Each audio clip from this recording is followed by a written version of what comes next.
Terkasih di dalam Tuhan Yesus Kristus, Shalom. Ya, salam sejahtera bagi kita semuanya. Saya selaku wakil majelis jemaat mengucapkan selamat datang, selamat pagi, selamat membangun ibadah. Bagi saudara-saudara yang pertama kali hadir, kami ucapkan selamat bergabung. Kiranya Tuhan Yesus senantiasa memberkati. Bapak Ibu, saudara-saudara, sebelum kita masuk pada ibadah, ada beberapa informasi yang perlu kami sampaikan. Yang pertama, tentang ralat ibadah keluarga atau Patuen Brayat di kelompok 8, hari, tanggal, dan jam tetap, tempat diterima oleh keluarga Bapak Sinung Wikanadi, Lembah Dieng Blok F1 nomor 1F, dipindah ke konsistori, dan pelayannya tetap Ibu Idi Ngesti Suharsono dengan menggunakan kidung jemaat. Informasi yang kedua, sekedar mengingatkan ibadah perjamuan kudus Jumat Agung. Perjamuan kudus Jumat Agung akan dilaksanakan pada hari Jumat tanggal 29 Maret 2024, dilaksanakan baik pada pukul 7 pagi maupun pukul 17 sore. Persiapan terakhir bagi warga jemaat dan anggota majelis bersamaan dengan ibadah Kamis Putih yang akan dilaksanakan pada hari Kamis tanggal 28 Maret 2024 pukul 18 di gereja pelayan Bapak Pendeta Gideon Hendro Buwono M.Phil. Dan informasi yang ketiga terakhir dari KPPW Jemaat, mengharap kehadiran para wanita intergenerasi, baik anak, remaja, pemuda, ibu-ibu, dan oma-oma untuk hadir dalam ibadah wanita dalam rangka Hari Doa Sedunia atau HDS yang akan dilaksanakan pada hari Minggu ini 24 Maret 2024 pukul 8.30 setelah ibadah pagi ini, tempat di gedung gereja. Terima kasih untuk kehadirannya. Demikian informasi yang bisa kami sampaikan. Sebelum kita masuk ibadah, mari kita akan saksikan bersama tamborin remaja dengan semarak Majulah.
Terima kasih. Jemaat yang dikasihi Tuhan, perlu diketahui bahwa ibadah minggu pagi ini adalah ibadah minggu Palmarum. Mari kita akan segera masuki ibadah. Kami mohon jemaat untuk berdiri. Hari ini adalah minggu Palmarum. Bersama kita mengenang kembali perjalanan Tuhan Yesus yang telah tiba di Yerusalem. Saat dia memasuki kota Yerusalem, dia disambut orang-orang di Yerusalem yang berseru, "Hosana, diberkatilah dia yang datang dalam nama Tuhan. Hosana di tempat yang maha tinggi." Kini marilah kita menghayati peristiwa masuknya Tuhan Yesus ke kota Yerusalem. Kita ungkapkan rasa syukur kita melalui ibadah saat ini. Mari kita memuji nama Tuhan dengan menyanyi dari Kidung Jemaat 162 bait 1 dan ketiga. Dimohon jemaat sambil melambai-lambaikan palem.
Umat yang dikasihi dan yang mengasihi Tuhan, mari bersama-sama kita memulai ibadah kita pada pagi hari ini, menghayati Minggu Palmarum, mengingat bagaimana Tuhan Yesus Kristus memasuki Yerusalem dan dielu-elukan. Mari kita bersama-sama memasukinya dalam satu pengakuan yang sama. Ibadah Minggu Palmarum saat ini kita lakukan dalam nama Allah Bapa yang menciptakan langit dan bumi, yang tidak pernah meninggalkan pekerjaan tangannya, dan yang kekal kasih setianya. Kasih karunia dan damai sejahtera yang berasal dari Allah Bapa dalam pengasihan Tuhan Yesus Kristus ada tercurah atas saudara-saudara. Amin. Jemaat silakan duduk.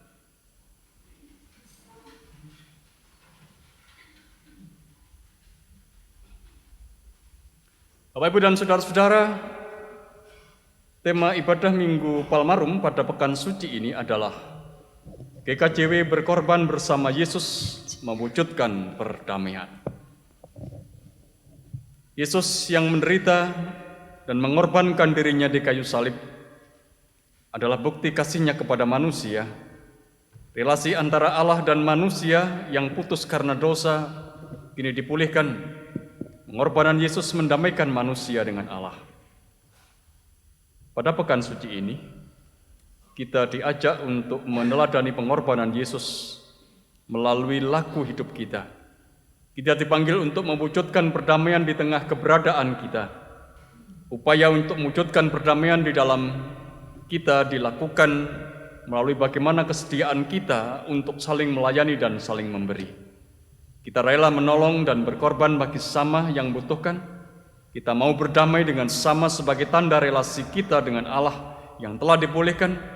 Dengan demikian pengorbanan Yesus semakin menyadarkan panggilan dan tugas kita mewujudkan perdamaian dengan semua orang. Sedangkan tema khotbah pagi ini adalah siap berkorban untuk merawat kehidupan. Mari kita menyambut tema ini dengan satu pujian Kidung Jemaat 363 bait 1 dan 2.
Bapak, Ibu, dan saudara-saudara yang dikasihi dan yang mengasihi Tuhan, Kitab Yeremia pasal 25 ayat yang kelima menuliskan untuk kita.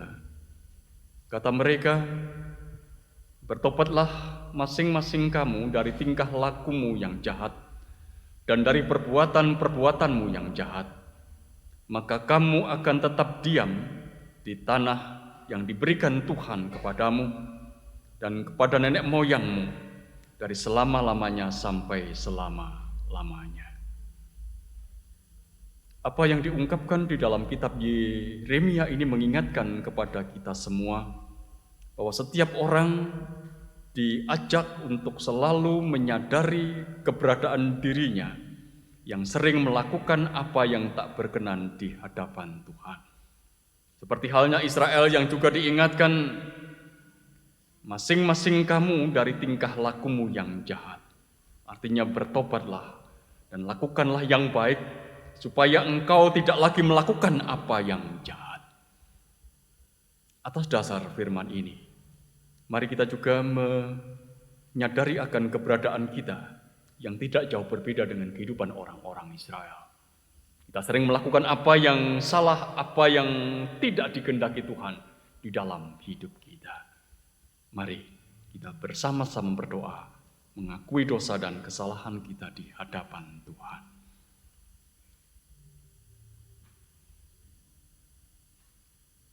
Bapa yang di sorga, kami senantiasa percaya bahwa Engkau adalah Tuhan yang mengasihi kami.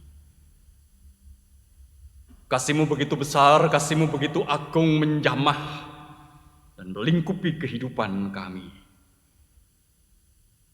Sehingga sekalipun kami manusia yang berdosa, yang sering hidup jauh menyimpang dari apa yang menjadi ketetapan dan hukum Tuhan,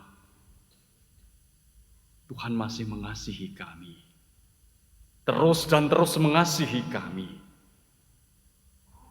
Seperti yang nyata dalam sejarah kehidupan kami, bahwa kasih-Mu yang begitu besar itu nyata dalam karya Tuhan kami Yesus Kristus, yang menyerahkan dirinya untuk mati di kayu salib.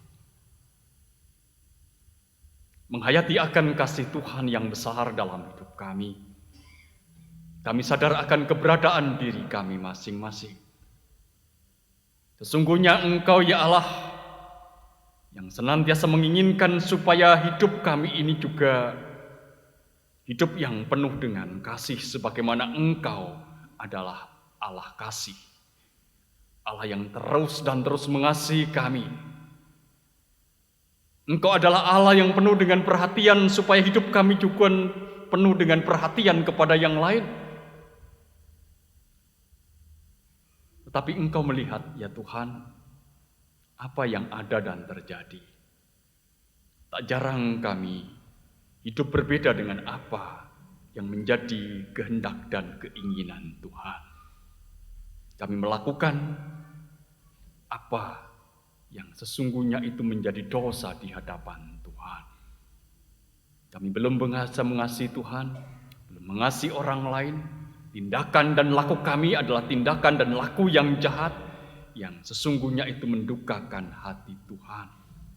Oleh karena itu pada saat ini dengan segala kerendahan hati dan ketulusan, kami memohon pengampunan atas segala dosa dan pelanggaran kami, supaya hanya karena pengampunan Tuhan kami layak untuk menerima rahmat anugerah, kami layak untuk mendapatkan pembaruan hidup, dan kami akan terus belajar untuk hidup sesuai dengan apa yang menjadi kehendak Tuhan. Inilah Tuhan ungkapan doa kami, yang kami percaya Tuhan mendengarnya di dalam nama Tuhan kami Yesus Kristus. Amin. Umat diundang untuk bangkit berdiri. Kita yang telah bersama-sama mengakui dosa kita di hadapan Tuhan, Tuhan Sang Pengampun, memberitakan kepada kita berita pengampunan menurut Efesus pasal 1 ayat yang ke-7. Sebab di dalam Dia dan oleh darahnya kita beroleh penebusan, yaitu pengampunan dosa menurut kekayaan kasih karunia-Nya. Mari kita menyambut apa yang menjadi berita pengampunan ini dengan kita kembali angkat satu pujian. Tuhan sampai berapa kali?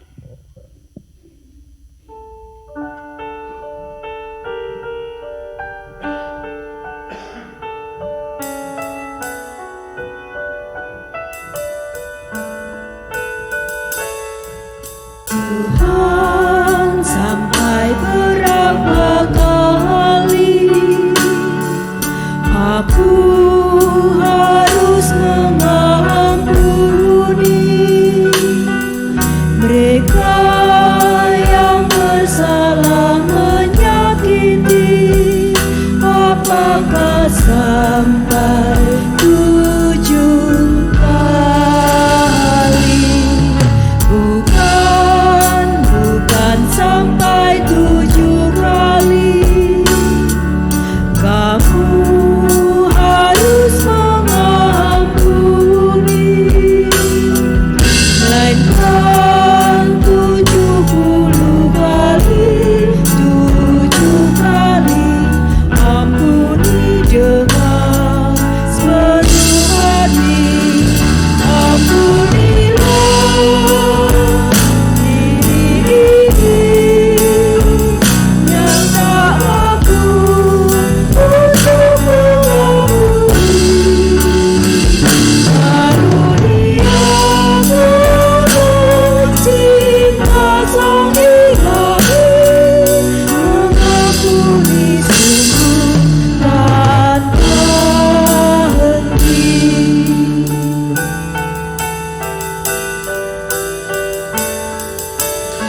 menyambut pelayanan firman, marilah kita mohon penerangan Allah di dalam karya Roh Kudus.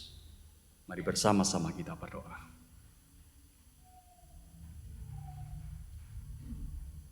Tuhan,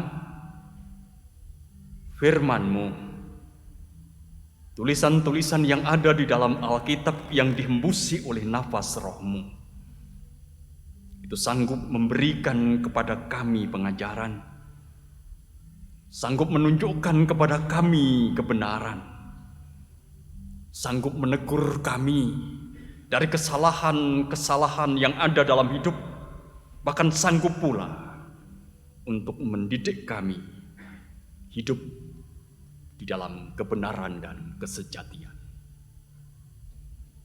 Mampukan kami Tuhan pada saat ini untuk benar-benar memetik apa yang menjadi manfaat secara optimal atas kehadiran firman-Mu dan oleh karya Roh Kudus. Mampukan hati kami untuk mengerti, untuk menjawab dengan benar sapaan firman yang bersama-sama kami dengarkan saat ini. Di dalam nama Tuhan Yesus kami berdoa. Amin.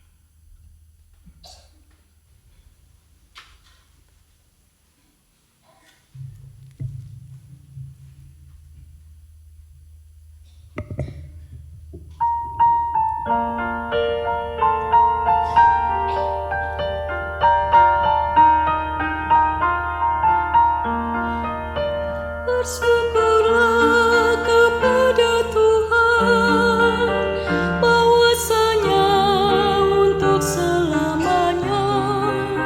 Biarlah Israel pun berkata, sebab Ia baik, kasih setianya untuk selamanya. Bersyukurlah kepada Tuhan, bahwasanya untuk selamanya. Biarlah Israel pun berkata, sebab Ia baik, kasih setianya untuk selamanya. Bukakan pintu gerbang kebenaran, ku hendak masuk ke dalamnya, mengucap syukur kepada Tuhan.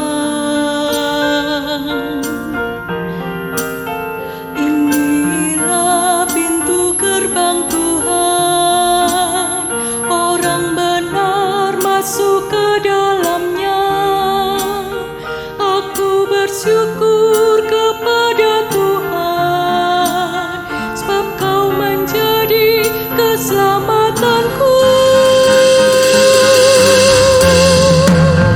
Bersyukurlah kepada Tuhan, bahwasanya untuk selamanya. Biarlah Israel pun berkata, sebab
keselamatan, kemujuran.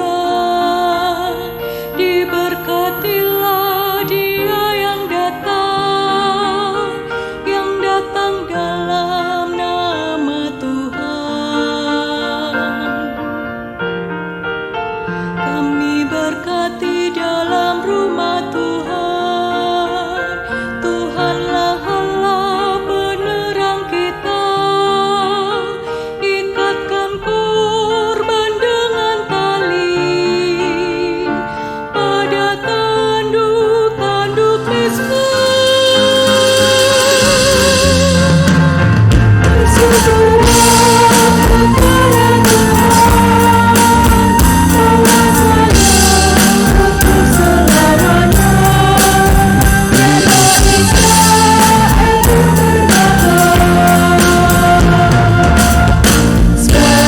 setia baik, kasih setianya untuk Aku hendak bersyukur kepadamu. Aku hendak meninggikanmu, ya Allahku, ya Tuhanku. Bersyukurlah kepada Tuhan. Bersyukurlah sebab Dia baik, bahwasanya untuk selamanya, bahwasanya kasih setianya. Bersyukurlah kepada Tuhan, bahwasanya untuk selamanya bela Israel berkata,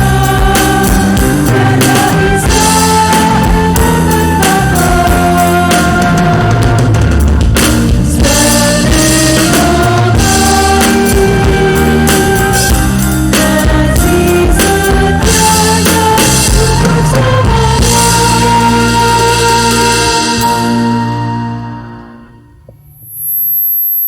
Inilah permulaan Injil Yesus Kristus.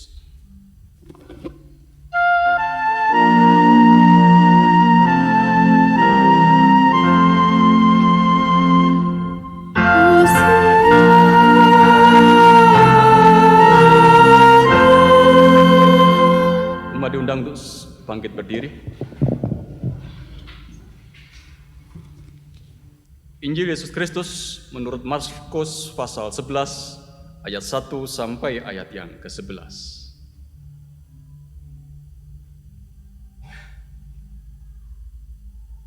Ketika Yesus dan murid-muridnya telah dekat Yerusalem, dekat Betfage dan Betania yang terletak di Bukit Zaitun, Yesus menyuruh 2 orang muridnya dengan pesan, "Pergilah ke kampung yang di depanmu itu. Pada waktu kamu masuk di situ, kamu akan segera menemukan seekor keledai muda tertambat yang belum pernah ditunggangi orang. Lepaskanlah keledai itu dan bawalah kemari. Dan jika ada orang yang mengatakan kepadamu, 'Mengapa kamu melakukan itu?' jawablah, 'Tuhan memerlukannya. Ia akan segera mengembalikan ke sini.' Mereka pun pergi dan menemukan seekor keledai muda tertambat di depan pintu di luar, di pinggir jalan, lalu melepaskannya. Dan beberapa orang yang ada di situ berkata kepada mereka, 'Apa maksudnya kamu melepaskan keledai itu?' Lalu mereka menjawab seperti yang sudah dikatakan Yesus. Maka orang-orang itu membiarkan mereka. Lalu mereka membawa keledai itu kepada Yesus dan mengalasinya dengan pakaian mereka. Kemudian Yesus naik ke atasnya. Banyak orang yang menghamparkan pakaiannya di jalan. Ada pula yang menyebarkan ranting-ranting hijau yang mereka ambil dari ladang. Orang-orang yang berjalan di depan dan mereka mengikuti dari belakang berseru, "Hosana, diberkatilah Dia yang datang dalam nama Tuhan. Diberkatilah kerajaan yang datang, kerajaan Bapa kita Daud. Hosana di tempat yang maha tinggi. Sesampainya di Yerusalem, ia masuk ke bait Allah. Di sana ia meninjau semuanya.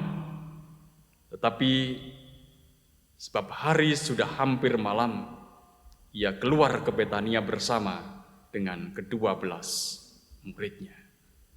Demikian Injil Yesus Kristus yang berbahagia setiap kita yang mendengar dan yang menyimpannya dalam hati dan hidup.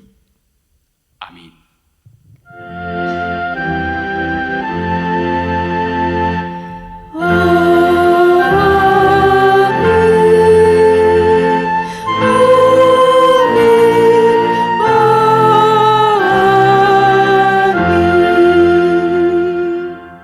Silakan duduk.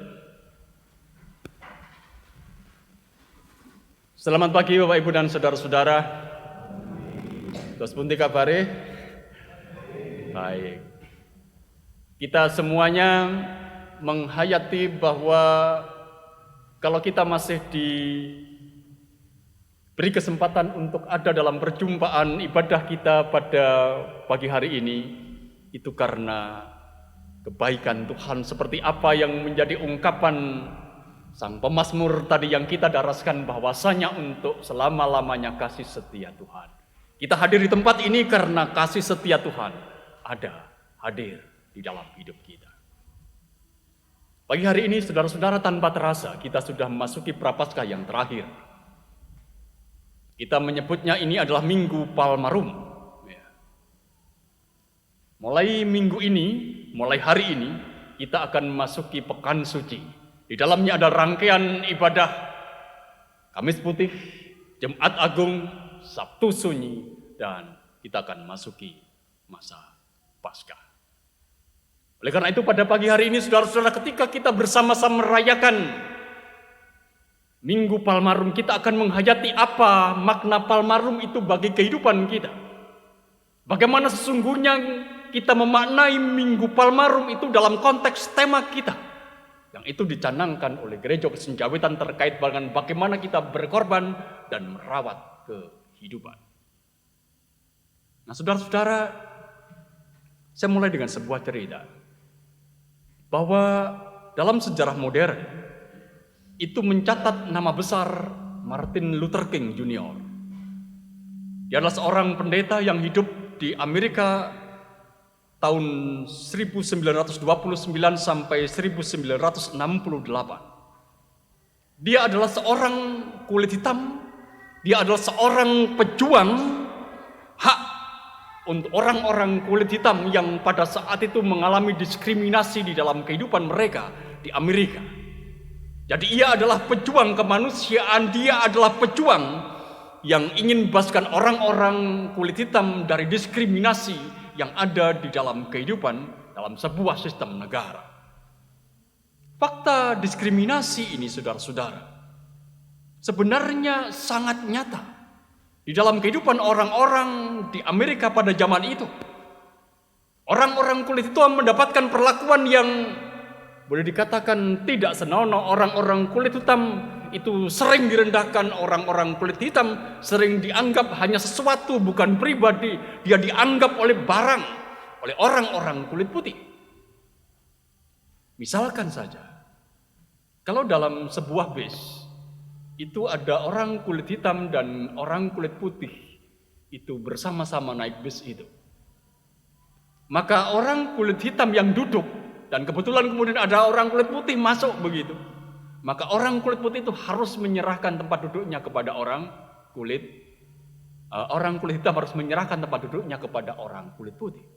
Ini sebuah contoh sederhana terkait dengan bagaimana perlakuan orang kulit putih terhadap orang kulit hitam. Oleh karena itu, Martin Luther King Jr. ini berjuang untuk persamaan hak itu. Memang kita tahu, saudara-saudara, konteks kehidupan Martin Luther King ini dilatar belakangi oleh perbudakan yang itu sudah berakar bertahun-tahun atau bahkan beratus-ratus tahun di kehidupan bangsa Amerika ini. Sudah berakar lama. Oleh karena itu, sebenarnya perjuangan Martin Luther King ini bukan perjuangan yang mudah. Dia menghayati bahwa orang kulit hitam itu harus mendapatkan hak yang sama, harus mendapatkan perlakuan yang sama dari orang-orang yang berkulit putih. Secara prinsip, saudara-saudara, Martin Luther King ini mau mengatakan dalam perjuangannya bahwa diskriminasi itu adalah dosa. Jadi prinsip utamanya, perjuangan dari Martin Luther King Jr. ini adalah bahwa diskriminasi itu dosa.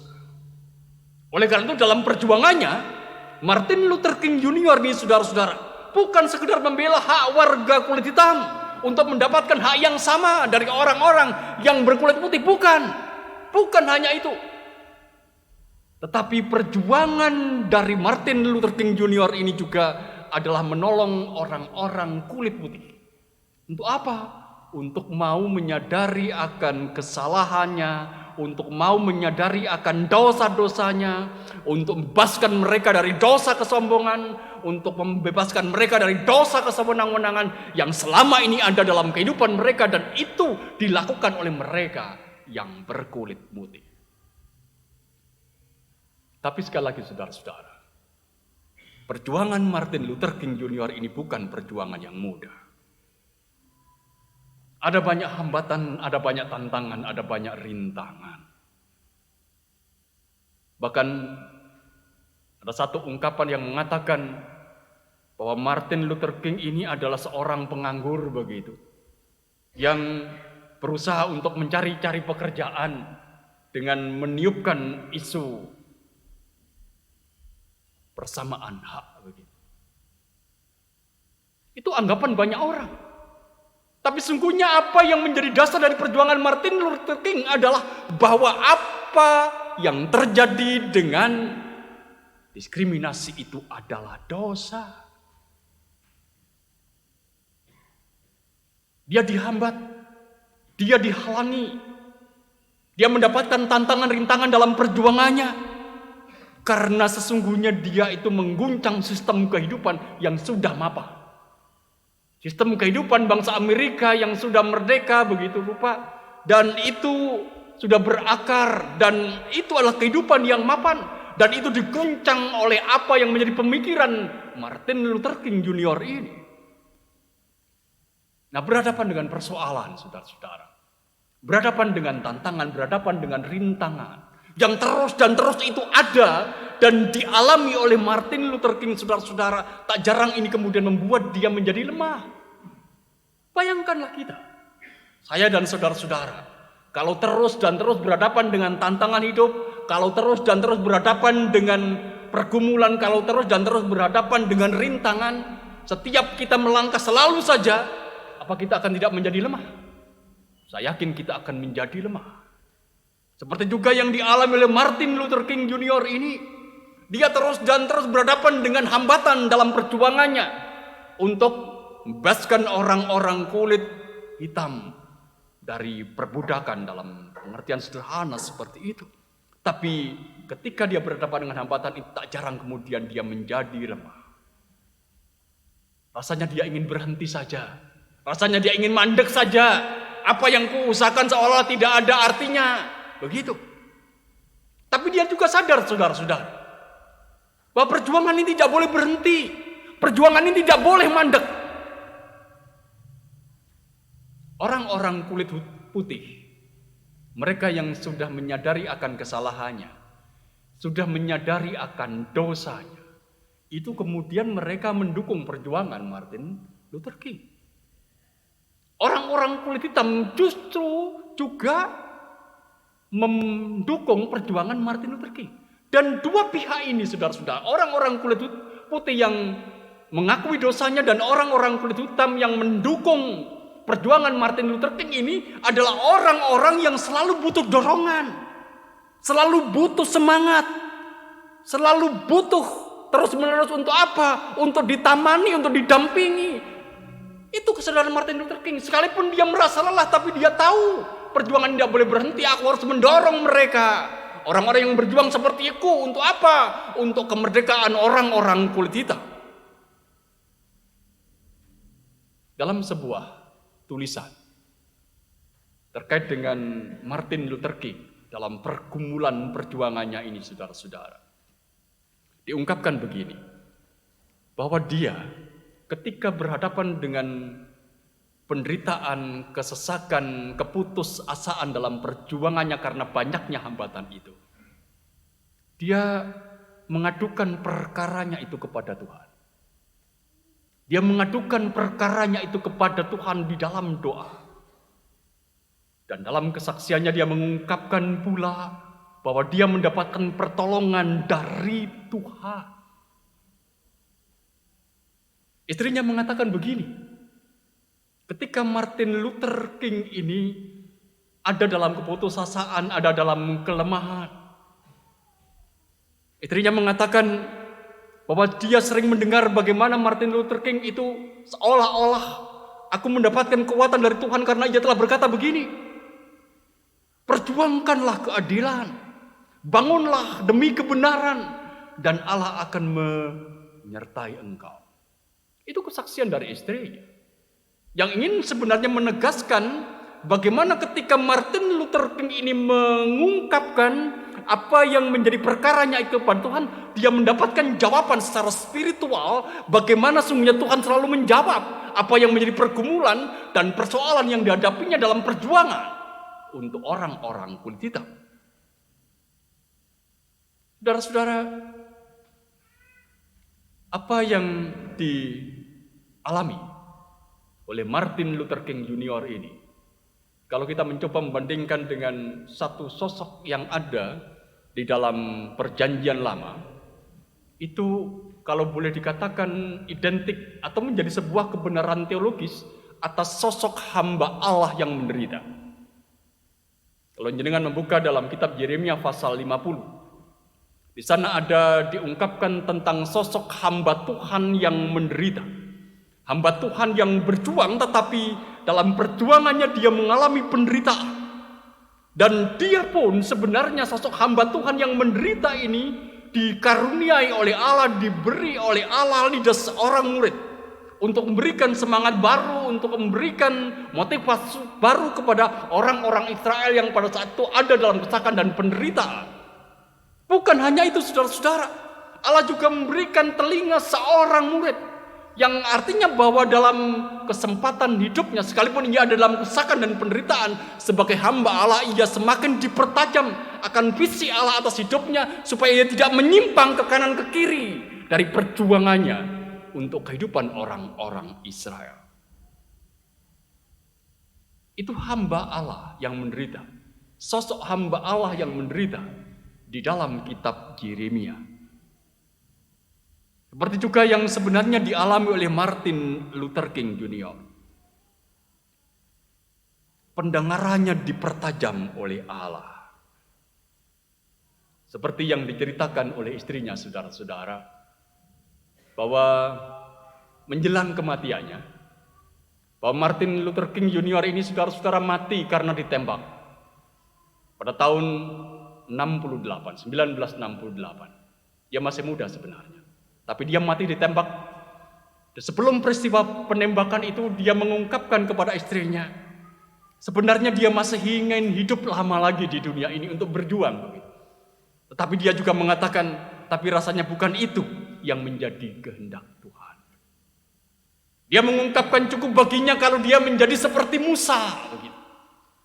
Dia melihat dirinya seperti Musa. Yang apa?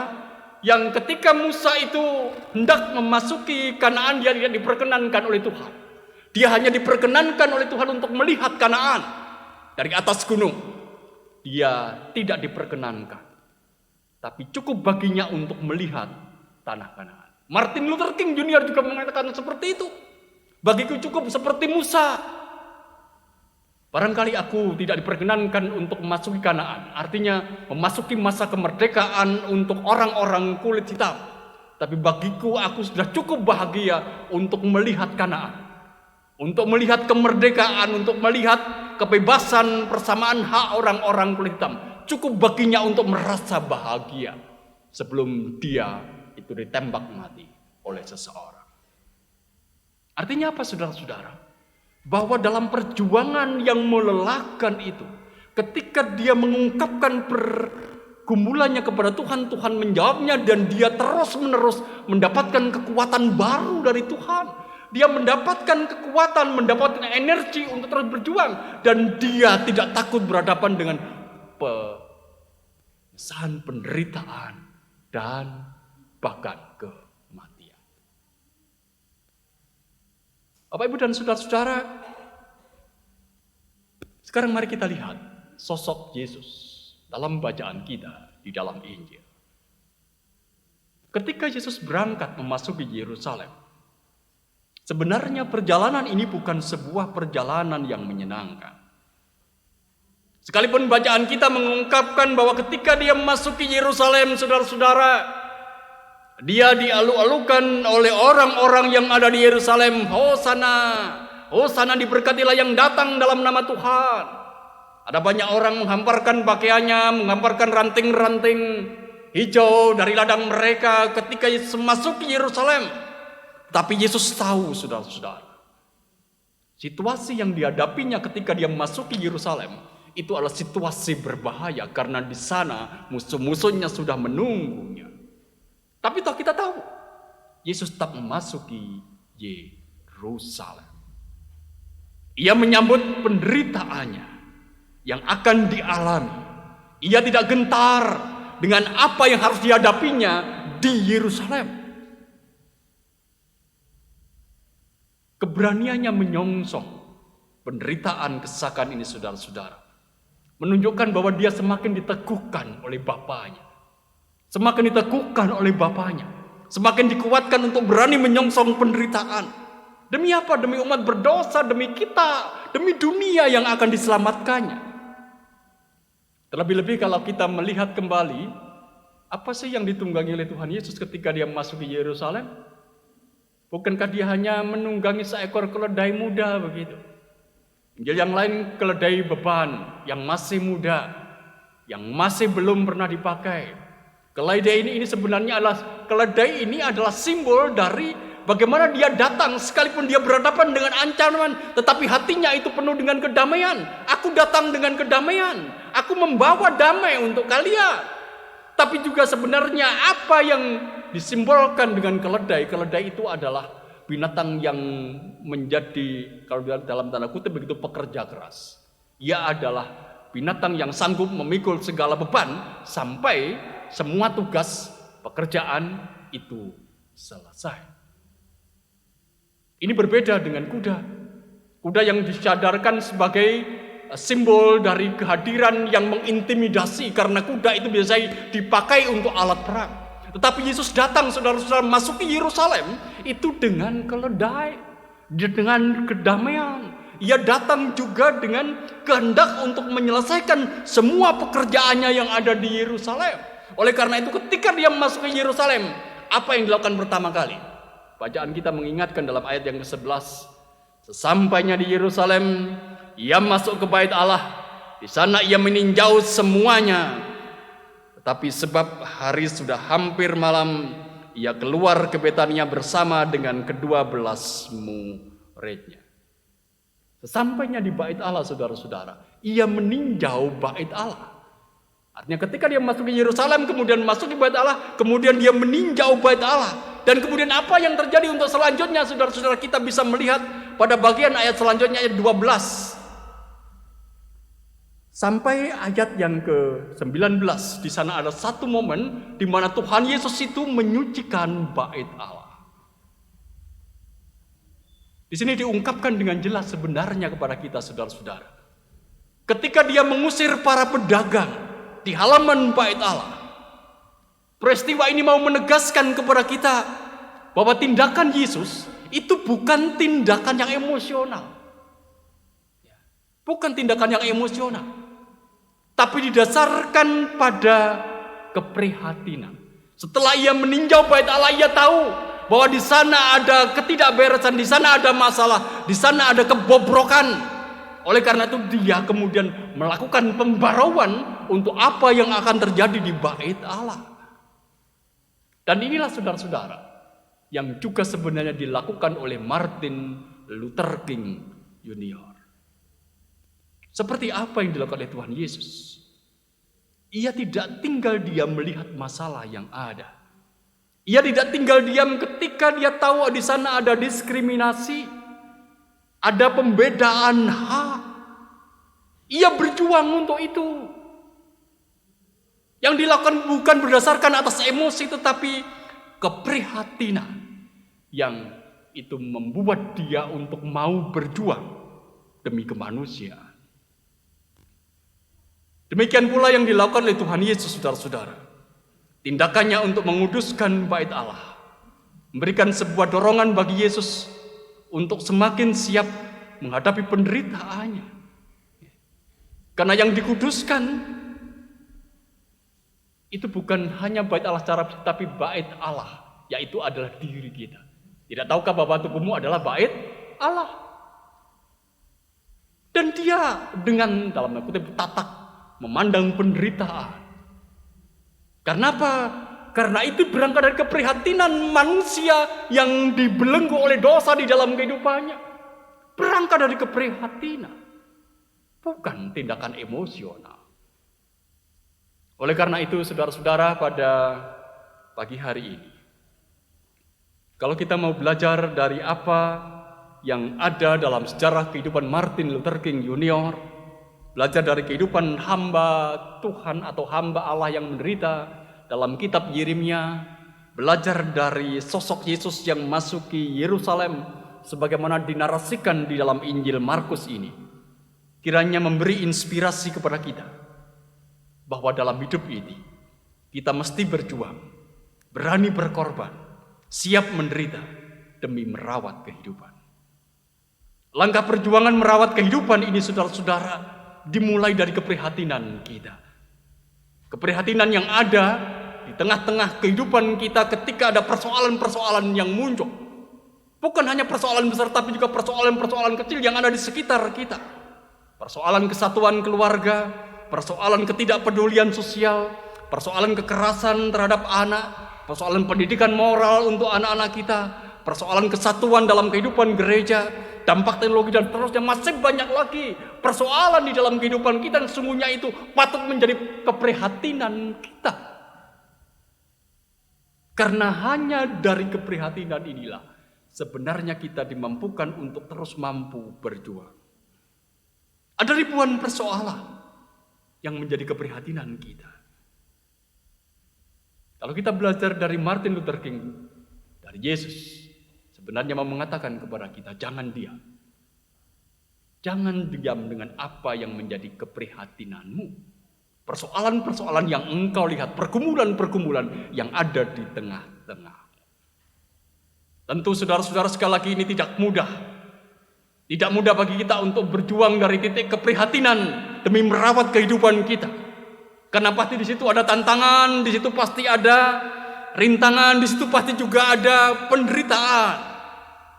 Tapi sekali lagi, perjuangan untuk merawat kehidupan ini tidak boleh berhenti. Peristiwa penyaliban Yesus sebenarnya mau mengatakan kepada kita, saudara-saudara, perjuangan untuk menyelamatkan kehidupan, perjuangan untuk merawat kehidupan ini, saudara-saudara, tidak dihentikan oleh kematian. Itu mau dikatakan kepada kita. Kematian tidak bisa menghalangi bagaimana semangat Allah untuk merawat kehidupan. Demikian pula biarkanlah itu ada di dalam kehidupan semangat kita, dalam kehidupan kita sebagai orang-orang yang percaya.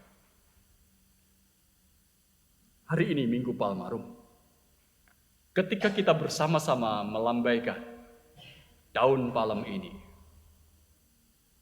dan mengingat bagaimana Yesus masuki Yerusalem dan ia dielu-elukan, Hosana, diberkatilah yang datang dalam nama Tuhan. Maka dengan semangat yang sama, tidakkah dalam hidup ini, ketika kita mengingat daun palem ini, semangat kehidupan kita, di dalam hati kita, di dalam diri kita, bisa mengungkapkan hal yang sama. Hosana, diberkatilah yang terus berjuang untuk merawat kehidupan. Hosana, diberkatilah yang terus berjuang untuk merawat kehidupan. Karena itu sesungguhnya adalah teladan Yesus, Martin Luther King, hamba Tuhan yang ada dalam hidup kita. Mari kita berjuang untuk merawat kehidupan sekalipun ada penderitaan, karena kita mendapatkan nasihat dari Tuhan.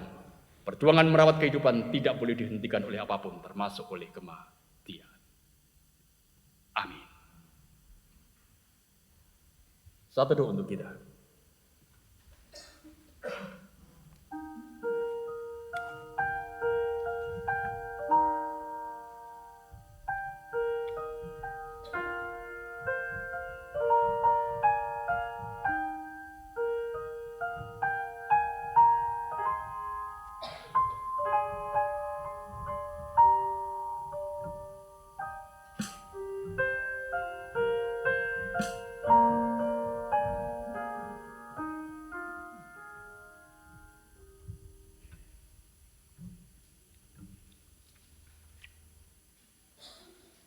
Saudara-saudara, mari kita menyambut firman Tuhan yang telah bersama-sama kita terdengarkan dan kita renungkan dengan satu pujian dari Kidung Jemaat 404 bait 1 dan bait yang kedua.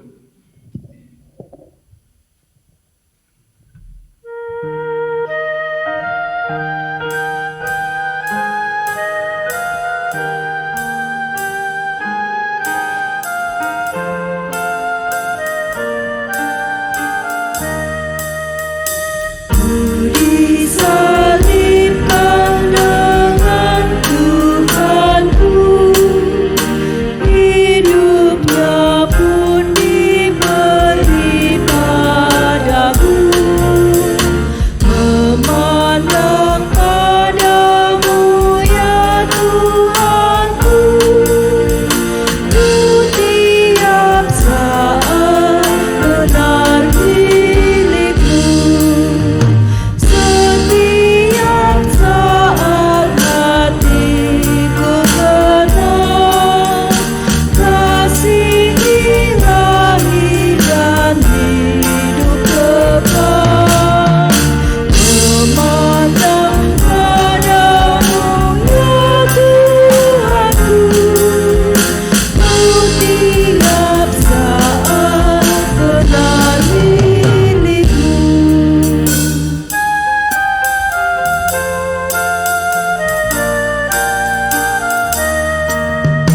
Di pencobaan Tuhan ku lekat, turut memikul beban yang berat. Di kedukaan teman yang erat, setiap saat bimbingnya berkah. Setiap saat hatiku tenang, kasih ilahi dan hidup kekal. Memandang padamu ya Tuhanku, ku tiap saat benar milikmu.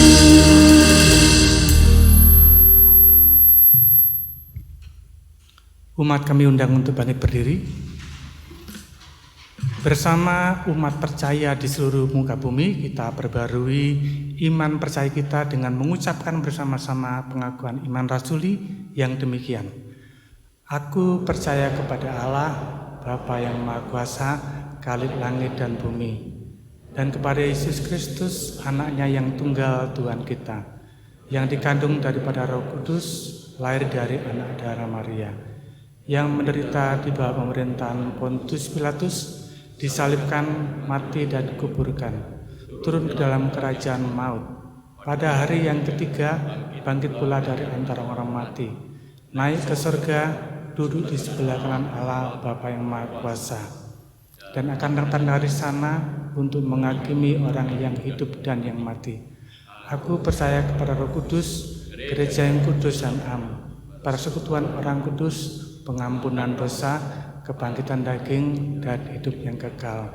Amin. Umat, persilakan duduk kembali.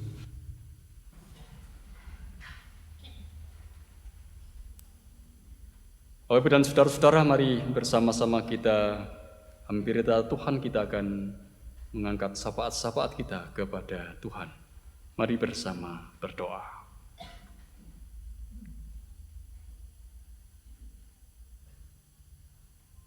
Terima kasih Tuhan untuk kesempatan yang Engkau berikan bagi kami membangun ibadah ini. Kami bersama-sama belajar untuk menikmati persekutuan kami dengan Tuhan dan dengan saudara-saudara kami yang lain sebagai umat. Apa yang boleh kami hayati melalui perjumpaan ini, biarkan bermakna bagi kami, semakin meneguhkan kami bahwa kami ini adalah satu persekutuan, satu di dalam Kristus Yesus. Kami bersyukur pagi hari ini Tuhan telah memberikan kepada kami pengajaran melalui pelayanan firman Tuhan. Mengingatkan kepada kami supaya kami sungguh-sungguh berani berjuang untuk merawat kehidupan. Seperti yang pernah dilakukan oleh Martin Luther King Jr., oleh Tuhan Yesus Kristus. Semangat yang berkobar ada dalam kehidupan mereka, biarkanlah itu juga ada di dalam kehidupan kami. Bahkan demi merawat kehidupan, kami juga belajar untuk menatap dan berani menderita. Karena kami percaya bahwa untuk merawat kehidupan itu tidak boleh dihentikan oleh apapun, juga termasuk di dalamnya adalah kematian. Dengan kami bersama-sama merayakan Minggu Palmarum, biarkanlah kami boleh berteriak di dalam hati kami, menyemangati diri kami, Hosana, diberkatilah yang setiap orang yang berjuang untuk merawat kehidupan. Terima kasih Tuhan untuk firman-Mu. Sebagai gereja pada saat ini, sebagai satu persekutuan, kami menyatukan hati kami untuk berdoa. Kami berdoa untuk kehidupan dunia ini dengan segala persoalan, kegelisahan dan pergumulannya. Tentu ada banyak sekali persoalan dan pergumulan. Tapi kami membutuhkan belas pengasihan Tuhan, kami membutuhkan rahmat Tuhan. Supaya hanya karena belas pengasihan dan rahmat Tuhan maka dunia akan boleh mengatasi setiap persoalan dan pergumulan yang ada, yang harus dihadapi, sehingga dunia ini akan boleh bertumbuh menjadi semakin baik dan semakin baik. Kami juga berdoa untuk kehidupan pelayanan di gereja Tuhan di tempat ini. Tuhan yang berkati, Tuhan yang menopang, Tuhan yang memampukan, Tuhan yang akan senantiasa mendampingi dan menjadi teman bagi para penatua, bagi para diaken, bagi para pengurus komisi, untuk melakukan apa yang tugas dan tanggung jawabnya. Tuhan yang akan tetap memberikan semangat sehingga apa yang dikerjakannya tetaplah menjadi satu hal yang sangat mendasar dalam hidupnya, bahwa hidup dipersembahkan bagi Tuhan. Kami juga berdoa sekiranya Tuhan sendiri juga yang akan meneguhkan kami, setiap warga umat Tuhan, supaya kami memiliki semangat untuk boleh belajar terus melayani Tuhan dengan setiap kemampuan yang ada dalam diri kami, dalam konteks kehidupan kami masing-masing, siapapun kami, supaya hidup ini sungguh-sungguh akan boleh mewujudkan pelayanan dalam rangka merawat kehidupan yang Tuhan berikan bagi kami. Kami juga berdoa Tuhan pada saat ini untuk orang-orang yang kami cintai, untuk orang-orang yang dekat dengan kami, anak-anak kami, saudara-saudara kami, yang dekat ataupun yang jauh, yang ada bersama kami ataupun juga yang saat ini tidak ada bersama dengan kami. Tuhan senantiasa melindungi, menjaga mereka, supaya hanya karena penjagaan dan perlindungan Tuhan, mereka tetap ada dalam keselamatan dan kami boleh tetap merasakan kedamaian dalam relasi yang baik satu dengan yang lain, dengan orang-orang yang kami cintai. Kami juga berdoa pada saat ini untuk setiap pekerjaan kami. Apapun juga yang menjadi pekerjaan kami percaya bahwa itu adalah anugerah Tuhan. Ajari kami untuk bertanggung jawab untuk setiap pekerjaan yang sudah Tuhan berikan. Ajari kami untuk memiliki semangat, Ajari kami untuk tetap setia dalam pekerjaan kami. Ajari kami untuk bertanggung jawab setiap pekerjaan kami. Sehingga melalui setiap pekerjaan itu sebenarnya akan menjadi nyata. Tuhan melihara kami karena kami mendapatkan berkat dari pekerjaan itu. Kalau ada pergumulan terkait dengan pekerjaan ini, ya Tuhan juga yang akan mendampingi kami. Supaya kami boleh menyelesaikan dan kami akan tetap boleh bekerja dengan segala kesetiaan. Mengingat pula untuk saudara kami yang pada saat ini ada dalam sakit. Tuhan yang akan menguatkan, Tuhan yang akan memulihkan. Tuhan tidak meninggalkan mereka. Saudara-saudara kami yang ada dalam kelemahan, Tuhan yang akan menopang. Tuhan yang akan berikan kekuatan yang baru. Sehingga dia akan tetap dimampukan untuk berjalan dengan penuh pengharapan. Yang ada dalam kegelapan. Karena berbagai-bagai macam persoalan yang ada dan menderanya, Tuhan yang juga tetap mendampingi dan akan berikan jalan terang supaya dia akan tetap boleh kembali ke dalam kebenaran dan hidup di dalam Kristus dan berjalan dalam kebenaran. Untuk anak-anak Tuhan yang berada di bangku pendidikan, untuk para pemuda dan pemudi Tuhan, Tuhan juga yang akan menyatakan penyertaan untuk anak-anak kami. Biarkanlah mereka semua tetap ada dalam pendampingan dan perawatan Tuhan, menjagai mereka, dan mereka tetap ada dalam sehat dan memiliki semangat untuk belajar, meraih mimpi dan harapan mereka, mewujudkan cita-cita dalam kehidupan mereka.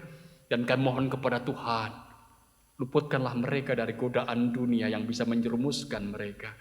Ajar mereka untuk tetap setia di dalam imannya, supaya mereka tetap boleh menjadi harapan atas kehidupan orang-orang percaya.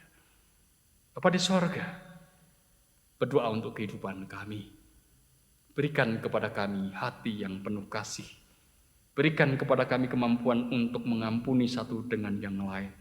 Berikan kepada kami kepedulian untuk boleh merangkul satu dengan yang lain. Berikan kepada kami hati yang mampu mendengar satu dengan yang lain, sehingga kehadiran kami boleh bermakna bagi orang lain, bagi dunia di mana Engkau menempatkan kami. Inilah Tuhan ungkapan doa kami, dan Tuhan yang akan menolong kami ketika kami bersama-sama memasuki pekan suci saat ini. Ajari kami untuk terus menghayati bagaimana pergumulan Yesus, Sang Juru Selamat kami, yang dengan keberanian menghadapi kesengsaraan, penderitaan, bahkan kematian, sehingga kami boleh meneladani apa yang dilakukannya dalam hidup kami demi kehidupan yang Tuhan beri. Bapa, ini ungkapan doa kami, yang semuanya kami minta hanya dalam nama Tuhan kami Kristus, yang telah mengajarkan kepada kami berdoa. Bapa kami yang di surga, dikuduskanlah nama-Mu, datanglah kerajaan-Mu, jadilah kehendak-Mu di bumi seperti di surga. Berikanlah kami pada hari ini makanan kami yang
Bapak Ibu yang diberkati Tuhan,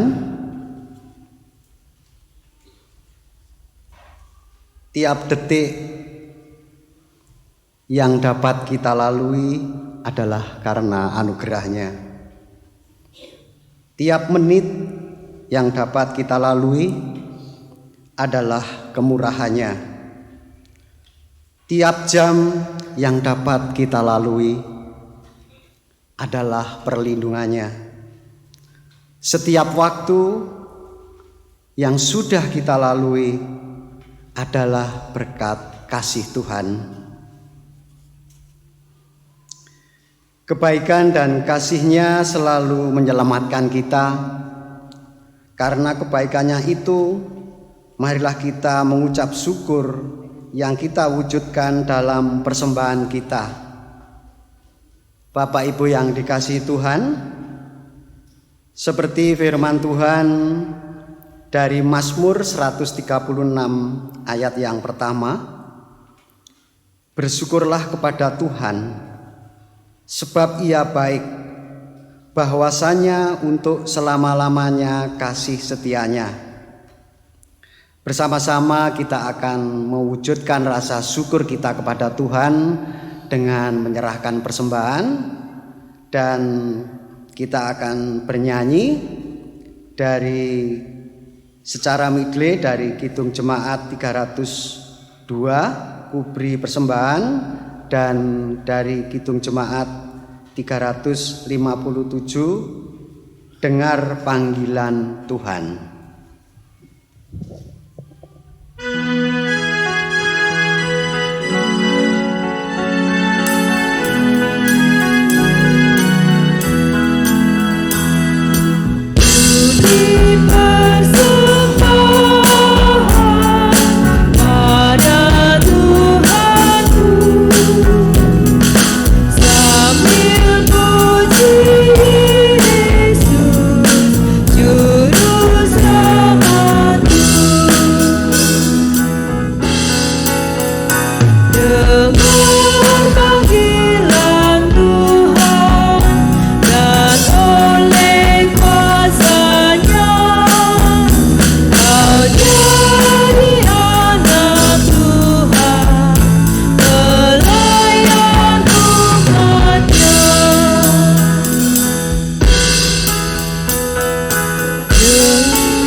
jemaat kami undang bangkit berdiri.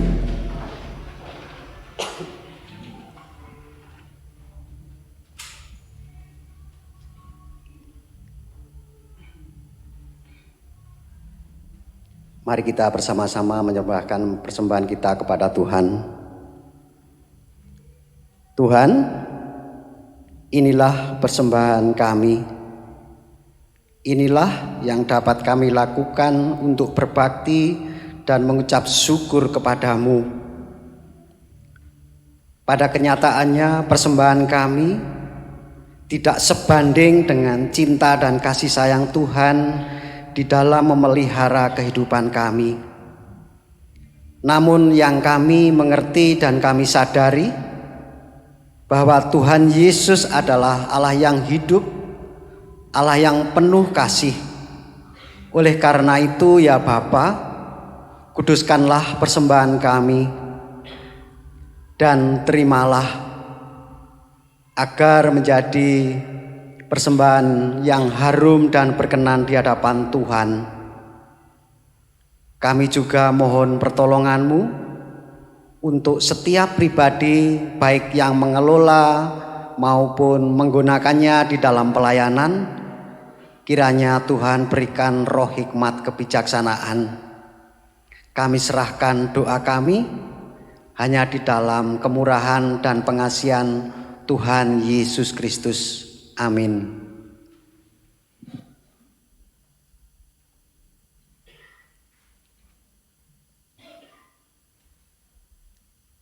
Bapak Ibu dan saudara-saudara yang dikasihi dan yang mengasihi Tuhan, kita akan mengakhiri ibadah kita. Mari kita terus membawa semangat perayaan Minggu Palmarum ini dalam kehidupan kita, di mana kita bersama-sama diajak untuk terus menyemangati hidup kita dengan ungkapan Hosana. Diberkatilah engkau yang terus berjuang untuk merawat kehidupan. Kita percaya Tuhan sendiri akan menguatkan kita, memampukan kita. Karena sesungguhnya itu adalah tugas yang melekat dalam diri kita. Hidup ini perlu dirawat. Bahkan tidak ada yang bisa menghentikannya termasuk kematian. Setialah.